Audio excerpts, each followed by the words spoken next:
Mr. Tawfiq Tennala to the floor. Let's welcome.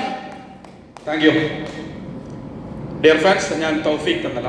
എല്ലാവരും ഒരു energy തരണം. നിങ്ങൾ എത്രയാണ് എനർജി തരുന്നത്, അതാണ് എൻ്റെ കപ്പാസിറ്റി. എൻ്റെ പ്രസൻറ്റേഷൻ മോശമായാൽ ആരോ ഉത്തരവാദി? It's you. ഒന്ന് എണീറ്റിക്ക്, ചെറിയൊരു ജമ്പി. ഓക്കെ, എനർജി അല്ല, നിങ്ങൾ എനർജി ആണെങ്കിൽ ഞാൻ എനർജി ആവും. Sit down. Thank you dears.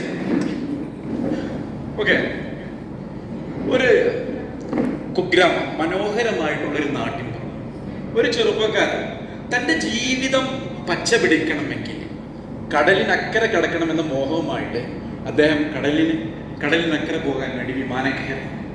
അങ്ങനെ മണലാരണ്യത്തിൽ അരയും തലയും മുറുക്കി അതിശക്തമായിട്ടുള്ള വർഷങ്ങളുടെ പരിശ്രമത്തിന്റെ ഫലമായി തൻ്റെതായിട്ടുള്ളൊരു ബിസിനസ് സാമ്രാജ്യം അല്ല, തൻ്റെതായിട്ടുള്ളൊരു വരുമാന സാമ്രാജ്യം അദ്ദേഹം പടുത്തുയർത്തി.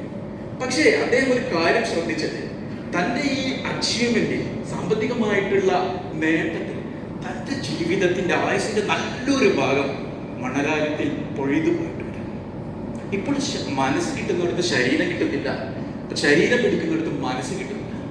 അതിന് പരിഹാര മാർഗമായിട്ട് തൻ്റെ 2 മക്കളെയും ബിസിനസ്സിൽ ജോയിൻ ചെയ്യിക്കാൻ വേണ്ടിയിട്ട് അദ്ദേഹം അങ്ങോട്ട് കൊണ്ടുവന്നു.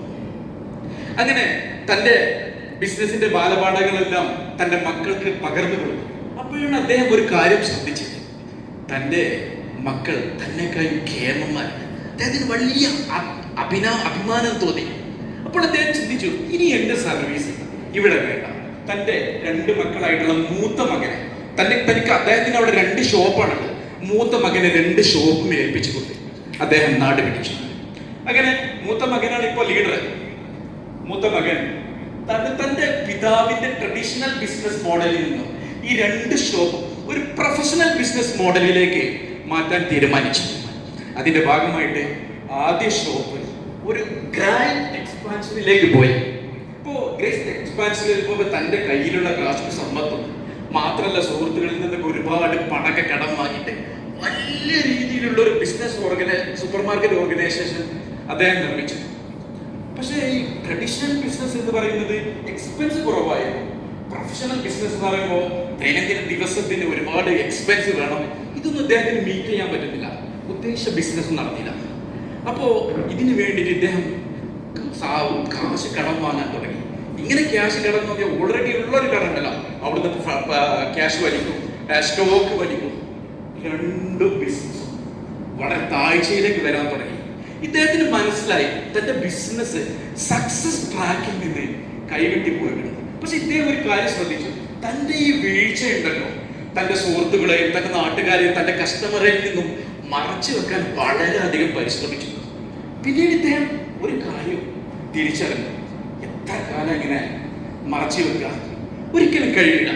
തന്റെ വീട്ടുകാരുടെ മുന്നിൽ, സുഹൃത്തുക്കളുടെ മുന്നിൽ അദ്ദേഹം കുറ്റസമ്മതം നടത്തി. I am flop. തന്റെ ആദ്യത്തെ എക്സ്പാൻഷൻ ഷോപ്പിന് താഴെ 1,18,00,000 രൂപ ബാധ്യതക്കാരനായി. ആളുകളെല്ലാം പരിഹസിച്ചു, വിമർശിച്ചു. ഇവൻ എപ്പം മുങ്ങും എന്ന് പല ആളുകളും പറഞ്ഞു. പക്ഷെ അദ്ദേഹം പറഞ്ഞില്ല. അദ്ദേഹത്തിന്റെ മനസ്സിൽ ഒരു കോട്ടാണ് ഓർമ്മ വന്നത്. ബഹുമാനപ്പെട്ട ഹെൻറി ഫോർഡ് പറഞ്ഞു, നിങ്ങൾക്കൊരു കാര്യം ചെയ്യാൻ കഴിയുമെന്ന് തോന്നുന്നുണ്ടെങ്കിൽ അത് ചെയ്യാൻ കഴിയും. അതല്ല, നിങ്ങൾക്കൊരു കാര്യം ചെയ്യാൻ കഴിയുകയില്ല എന്നാണ് തോന്നുന്നത്, തീർച്ചയായിട്ടും നിങ്ങൾക്ക് ചെയ്യാൻ കഴിയുകയില്ല. അദ്ദേഹം ഒരു തീരുമാനമെടുത്തു.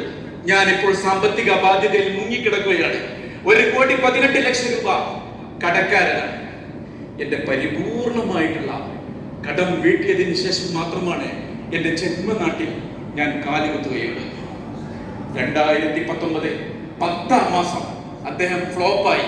ഇദ്ദേഹത്തിന്റെ ആ ഒരു ഡിറ്റർമിനേഷൻ മീറ്റ് ചെയ്യാൻ 2024 ഡിസംബർ 22 വരെ കാത്തിരിക്കേണ്ടി വന്നു. 2022 ഡിസംബർ 7 വർഷം ഒരു ദിവസം പോലും നാട്ടിൽ പോകാതെ ഡെഡിക്കേറ്റഡ് ആയിട്ട് വർക്ക് ചെയ്ത അദ്ദേഹം ഡിസംബർ 22 നാട്ടിന്റെയും കുടുംബക്കാരുടെയും മുന്നിലേക്ക് നെഞ്ചു വിയർത്തുകൊണ്ട് എല്ലാ കടങ്ങളും വീട്ടിക്കൊണ്ട് നാട്ടിലേക്ക് പോയി. സുഹൃത്തുക്കളെ, ആ വ്യക്തി ഞാനാണ്. എനിക്ക് പറയാനുള്ളത്, നിങ്ങൾക്കൊരു ലക്ഷ്യമുണ്ടെങ്കിൽ, നിങ്ങൾക്കൊരു ആഗ്രഹമുണ്ടെങ്കിൽ അടങ്ങാത്ത ആഗ്രഹമുണ്ടെങ്കിൽ പൈലോ കൊയ്ല ദ ആൽക്കെമിസ്റ്റ് എന്ന പുസ്തകത്തിൽ പറഞ്ഞതുപോലെ അതിന് നേടാൻ വേണ്ടിയിട്ട് യൂണിവേഴ്സ് കോൺസ്പയർ ചെയ്യും, ഗൂഢാലോചന നടത്തും. സോ ഡിയർ ഫ്രണ്ട്സ്, നിങ്ങൾക്ക് അതിശക്തമായിട്ടുള്ള ആഗ്രഹമുണ്ടെങ്കിൽ പല വഴികളും തുറക്കും. സോ ഡിയർ ഫ്രണ്ട്സ്, എനിക്ക് ഒരുപാട് എന്റെ ബിസിനസ്സിൽ ഒരുപാട് അച്ചീവ്മെന്റുകൾ നേടണമെന്നുണ്ട്. നിങ്ങളുടെ പ്രാർത്ഥന, ആത്മാർത്ഥമായിട്ടുള്ള പ്രാർത്ഥന, ബ്ലെസ്സിംഗ്, ആശീർവാദം എനിക്ക് വേണം. Thank you so much.